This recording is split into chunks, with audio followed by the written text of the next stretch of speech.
Assalamualaikum warahmatullahi wabarakatuh. Kali ini saya akan menjelaskan tentang materi hukum transplantasi organ tubuh.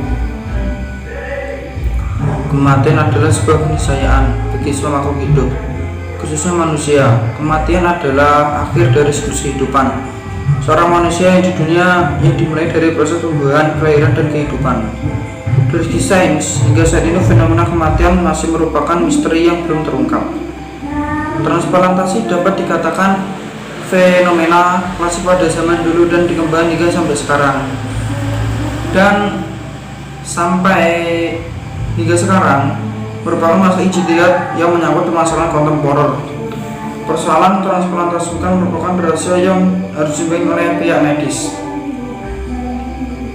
maupun non medis, dikarenakan transplantasi yang dilakukan sudah menjadi hal yang aktual. Hal ini bisa saja dilakukan oleh staf jiwa dengan alasan kemaslahatan, tapi tidak menyebabkan kemudaratan bagi dunia sendiri.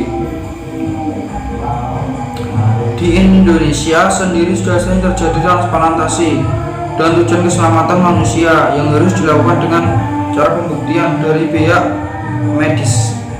Tidak dibenarkan melakukannya tanpa prosedur medis ilegal dalam dunia kontemporer. Akibat perkembangan kemajuan dan teknologi, munculnya persoalan-persoalan baru yang pada masa lalu tidak pernah terpikirkan, memperhadapkan masalah bangsa Islam kepada pilihan yang dilematis. Satu pihak umat Islam harus terus mengikuti perkembangan dan kemajuan itu agar tidak terus tertinggal di belakang dunia modern. Tapi tidak lain, umat Islam juga mengembangkan tugas keagamaan untuk tetap mendukung kemajuan sains dan teknologi itu pada jalur yang benar menurut ajaran Islam yang mereka yakini. Dalam ensiklopedia hukum Islam disebutkan bahwa transplantasi adalah usaha pemindahan atau memindahkan seluruh atau sebagian anggota tubuh atau organ ke tubuh lain dalam tubuh yang sama.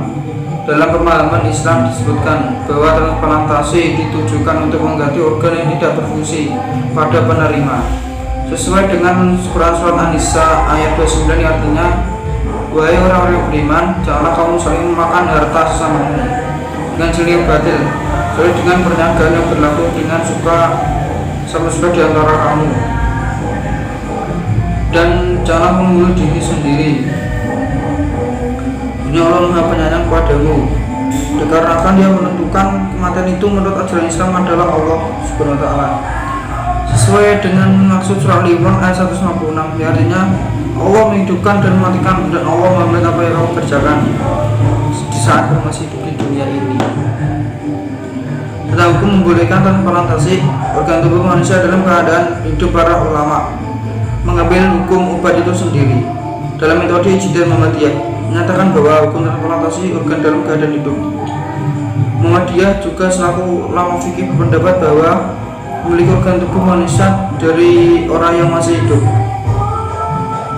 hukumnya haram, karena hal itu akan membahayakan bagi orang-orang yang bersangkutan. Alasannya berdasarkan firman Allah Al-Baqarah 195 yang artinya, dan belanjakanlah harta bendamu di jalan Allah, dan janganlah kamu menjatuhkan dirimu sendiri dalam kebinasaan, dan berbaiklah karena sungguh Allah menyukai orang yang berbuat baik.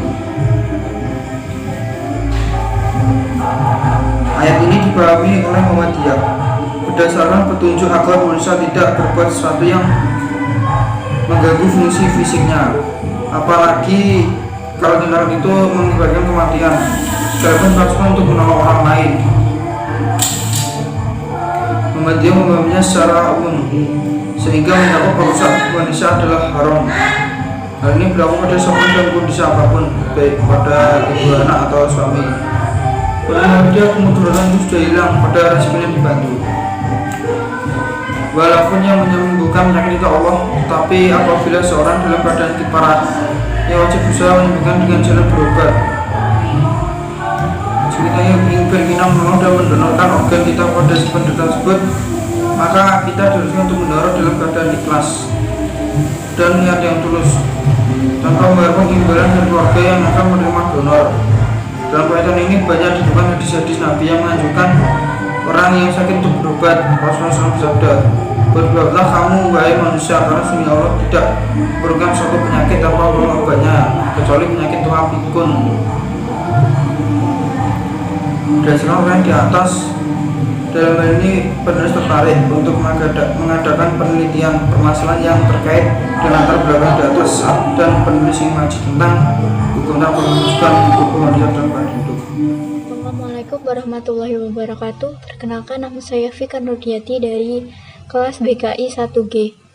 Masuk ke dalam materi yang pertama, yaitu anjuran berobat dalam Islam. Manusia tidak bisa terbebas dari penyakit. Rasulullah senantiasa menganjurkan untuk berobat bagi orang yang menderita penyakit, karena kesehatan sangat penting bagi manusia. Hal ini sesuai dengan riwayat Imam Ahmad, yang artinya, dari Usamah bin Syarif, ia berkata, ada orang Badui datang lalu ia bertanya, "Ya Rasulullah, apakah kami harus berobat?" Nabi menjawab, "Ya, karena sesungguhnya Allah tidak menurunkan suatu penyakit, melainkan Ia menurunkan obat untuknya. Orang yang mengerti tentu mengetahuinya, dan orang yang bodoh tentu tidak mengetahuinya." Hadis riwayat Ahmad.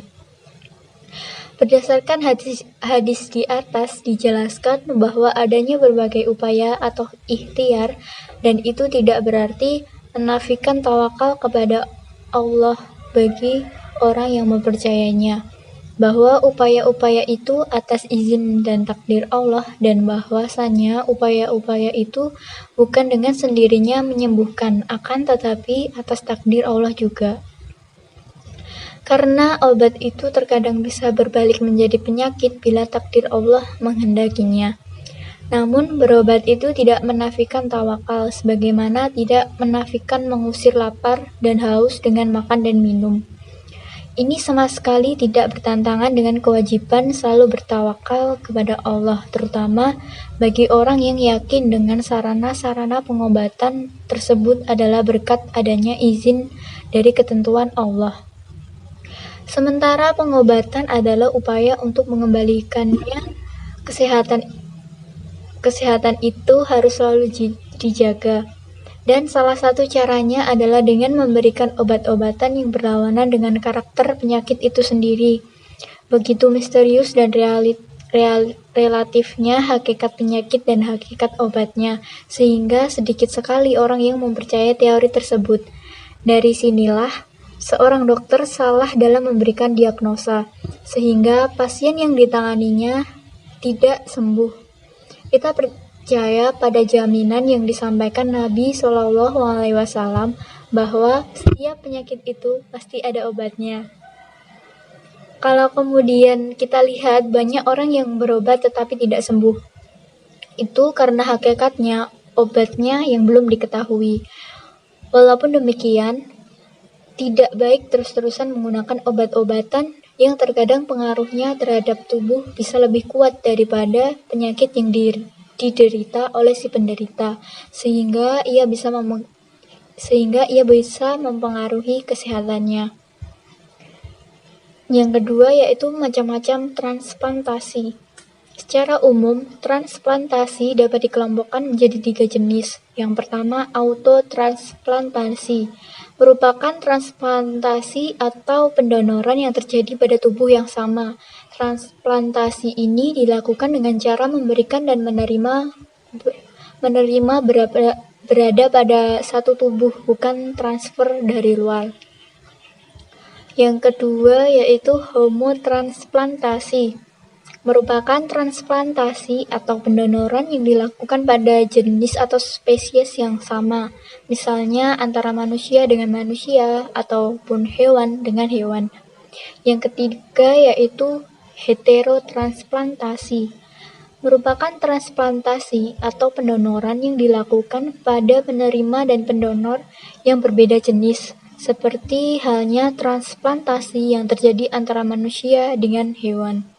Transplantasi atau pendonoran yang dilakukan pada manusia dalam keadaan hidup adalah pendonoran dari orang yang masih hidup karena orang itu masih hidup. Pendonoran dari orang yang masih hidup atau living donor merupakan donor orang yang masih bernyawa, yang siap dan mantap memberikan bagian tubuhnya untuk membantu seseorang untuk kesembuhan dan kelangsungan hidup penderita tersebut. Terima kasih. Selanjutnya akan dipresentasikan oleh teman saya. 3. Hukum transplantasi. A. Transplantasi menurut Muhammadiyah. Pengertian Khotul ar-Rahman atau Taisir al-Maut, etanasia adalah tindakan memudahkan kematian seseorang dengan sengaja tanpa rasa sakit, karena kasih sayang dengan tujuan meringankan si penderita, baik dengan etanasia positif maupun dengan etanasia negatif. Contoh kasus: seseorang menderita kanker ganas dengan rasa sakit yang luar biasa hingga penderita sering pingsan.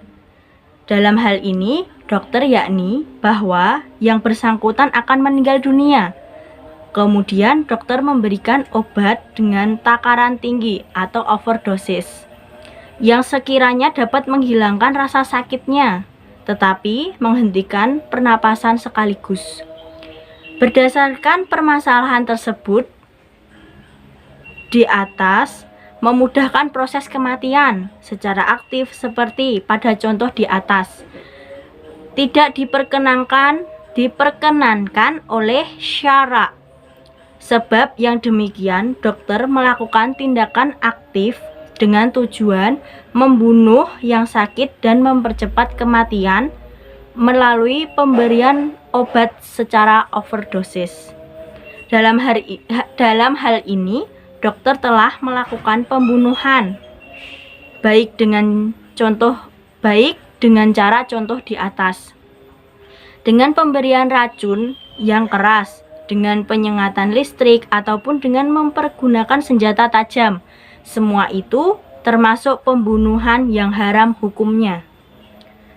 Tetapi mengobati dan berobat itu hanyalah berkisar pada hukum mubah. Qardawi membolehkan praktek etanasia negatif atau pasif. Sebagai contoh, ia membolehkan menghentikan pengguna alat bantu pernapasan untuk memudahkan dan mencapai kematian. Karena itu kata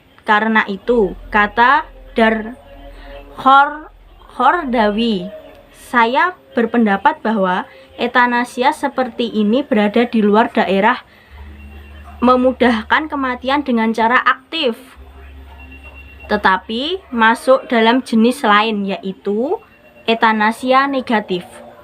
Ajaran Islam tidak hanya memberikan penjelasan tentang kematian dan hidup setelah mati di akhirat, tetapi juga petunjuk tentang persoalan bagaimana cara orang menempuh kematian.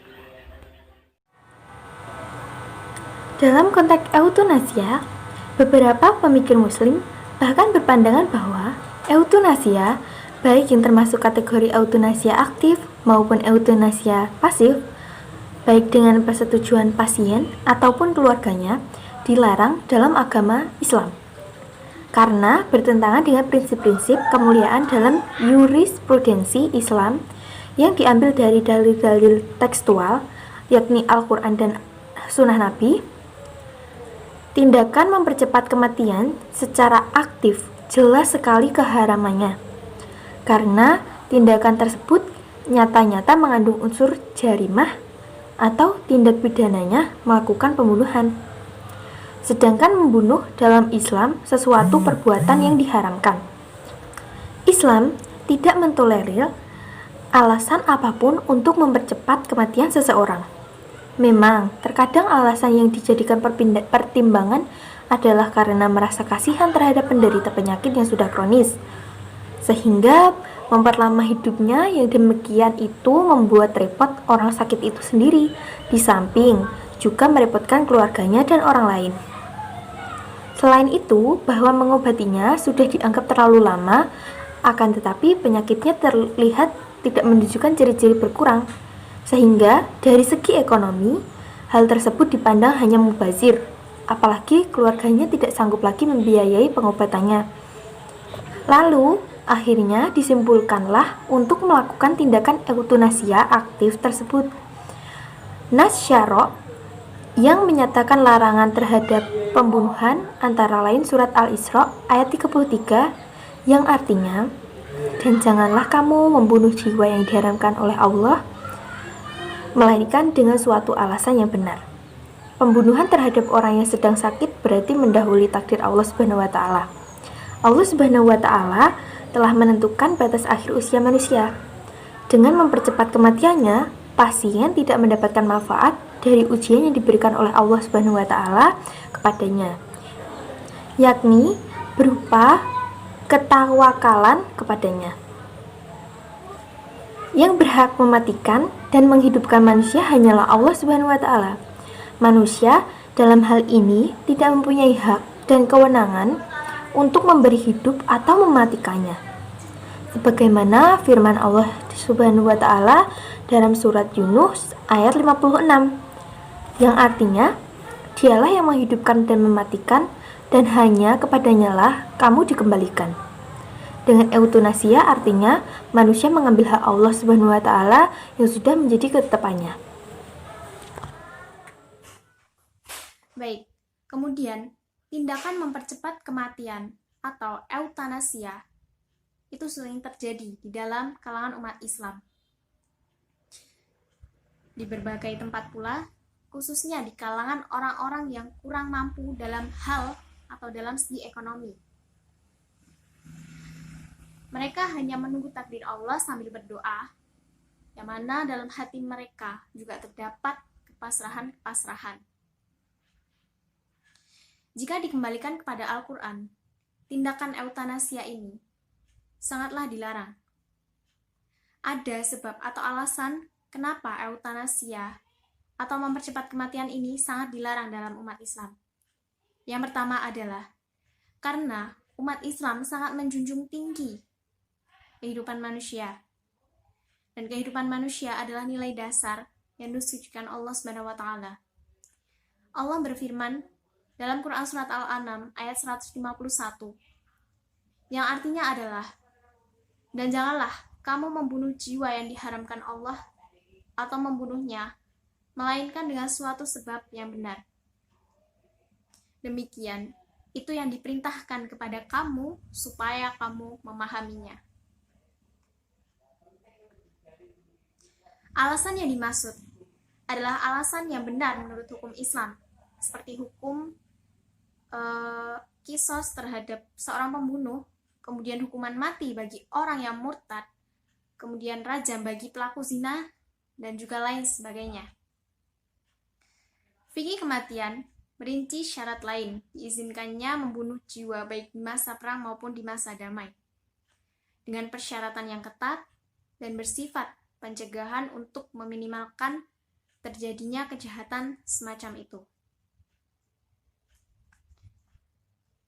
Kemudian, untuk alasan yang kedua, mengapa euthanasia itu sangat ditolak? Itu karena semua kehidupan, termasuk kehidupan manusia, merupakan pemberian Allah, dan Allah pula yang menentukan kehidupan dan kematian kita. Oleh karena itu, manusia tidak diperkenankan untuk campur tangan dalam hal ini. Euthanasia aktif itu hampir sama dengan bunuh diri, namun ini meminjam tangan orang lain. Misalnya, seorang dokter. Dikatakan sama dengan bunuh diri jika euthanasia aktif itu dilakukan melalui persetujuan itu sendiri. Euthanasia aktif dari segi tertentu dapat dianggap sebagai upaya untuk membinasakan diri atau mempercepat kematian diri sendiri, yang mana padahal kita belum waktunya untuk kembali kepada Allah, namun kita mempercepat kematian diri kita sendiri. Dengan euthanasia, artinya manusia mengambil hak Allah yang sudah menjadi ketetapannya. Euthanasia juga menandakan manusia menyerah pada keadaan. Padahal Allah menyuruh manusia untuk selalu berusaha atau berikhtiar hingga akhir hayatnya.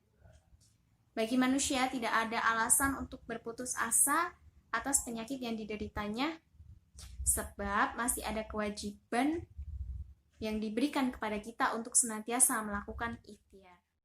B. Transplantasi menurut para ulama. Para ulama kontemporer khususnya melakukan ijtihad untuk memberikan pandangan terhadap kasus transplantasi.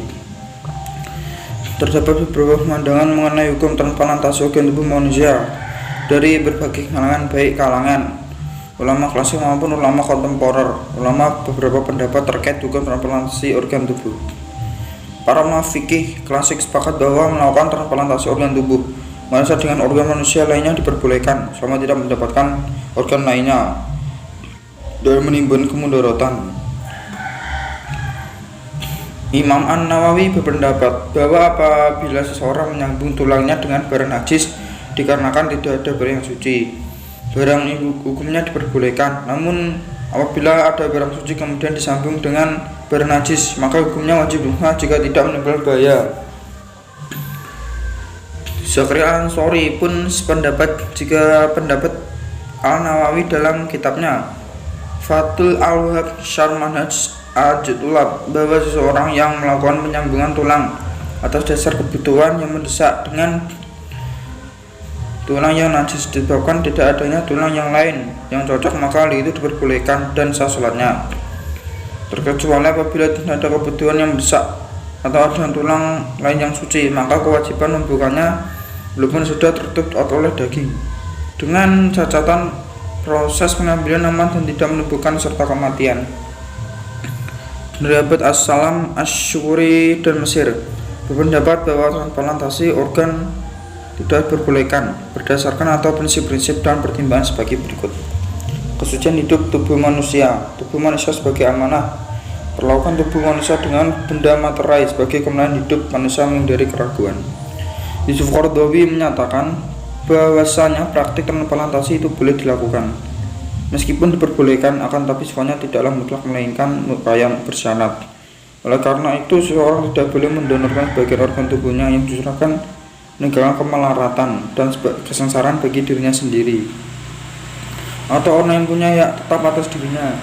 Tidak pula diperkenankan mendonorkan organ tubuh yang cuma satu-satunya dalam tubuhnya.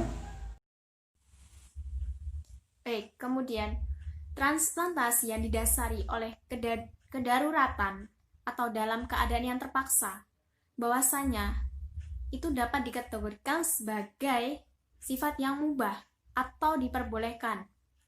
Hal ini sebagaimana firman Allah dalam Quran Surat Al-An'am ayat 119 yang artinya adalah, dan mengapa kamu tidak memakan binatang-binatang yang halal yang disebut nama Allah sebagai menyembelihnya?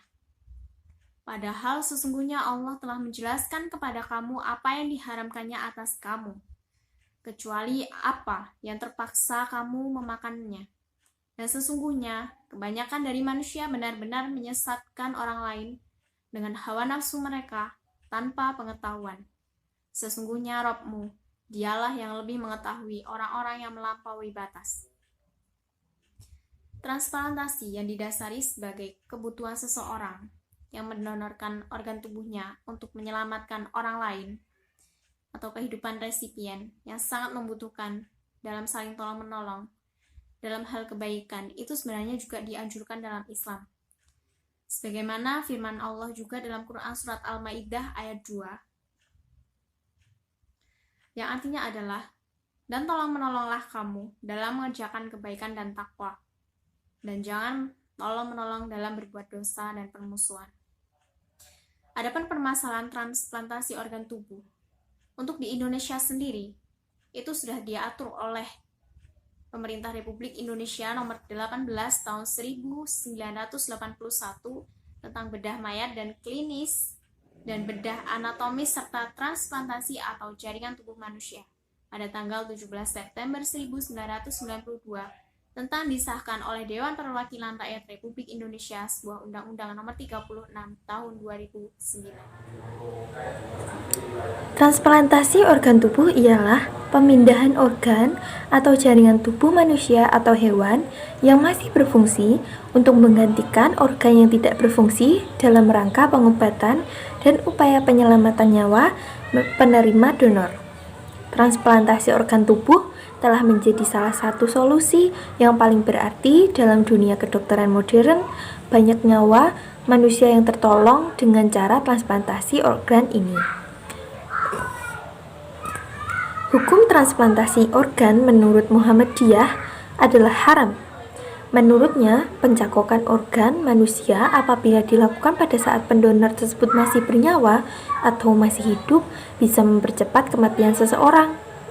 Karena bagaimanapun, kehidupan dengan satu organ keadaannya tetap cacat. Belum lagi efek yang akan ditimbulkan ke depannya. Tingkat keberlangsungan hidup dari pasien penerima donor pun saat ini sangat tinggi, sehingga permintaan untuk melakukan transplantasi semakin meningkat di seluruh dunia, termasuk di Indonesia. Adapun pendapat di kalangan ulama berbeda-beda terkait transplantasi organ tubuh manusia. Ada yang menentang, dan ada pula yang memperbolehkan dengan ketentuan syarat. Apabila praktik ini dilakukan tanpa hal yang mendesak, maka tidak wajib untuk dilakukan, terkecuali kebutuhannya sangat mendesak demi kelangsungan pasien hidup yang membutuhkan donor organ. Apabila praktik ini dilakukan tanpa hal yang mendesak, maka tidak wajib untuk dilakukan terkecuali kebutuhannya sangat mendesak demi kelangsungan hidup pasien yang membutuhkan donor organ.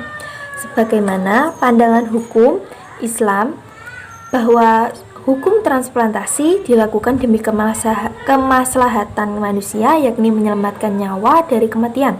Tentunya hal ini dilakukan sesuai dengan ketentuan yang telah ditetapkan tanpa menyebabkan kemudaratan.